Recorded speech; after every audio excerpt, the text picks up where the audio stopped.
এই যে আজকে আমি তোমাদের তৈরি করে দেখাবো আপ্পাম। সুজি দিয়ে টক দই দিয়ে আমি ভিজিয়ে রেখেছি, 20 মিনিট হলো।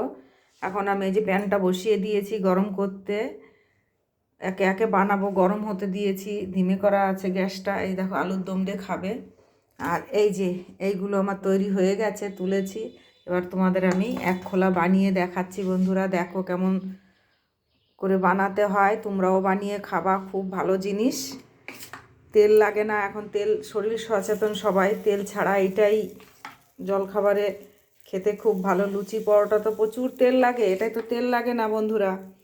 তা এইটা বানালে শরীরের জন্য ভালো, খেতেও খুব টেস্টি। একদিন বানিয়ে তোমরা খেয়ে দেখো। একে একে পুরো আমি দিয়ে দেবো, একে একে পুরো আমি দিয়ে দিয়েছি। এখন ঢেকে রাখবো 5-7 মিনিট, ঢেকে রাখলেই হবে। তারপরে তুলে দিয়ে আবার 5 মিনিট ঢাকবো, কমপ্লিট হয়ে 5-7 মিনিট পরে আমি চলে এলাম। এই দেখো তুলে দেখাচ্ছি কি সুন্দর হয়েছে, ফুলেছে কত সুন্দর। এবার এই যে এই কাঠিটা দিয়ে, এই কাঠিটাই প্যানের সঙ্গেই দিয়েছে।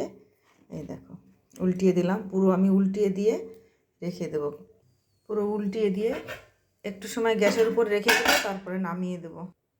গ্যাসটা বন্ধ করে দিয়েছি। এবার এই দেখো নামিয়ে নেব, কি সুন্দর হয়েছে। এক খোলা আগে নামিয়ে রেখেছিলাম, ওটা গরম আছে। এই যে আলুর দম দিয়ে খাওয়া হবে। বাই বন্ধুরা, ভালো লাগলে কমেন্ট করে জানিও কেমন হয়েছে আমার আপ্পামগুলো।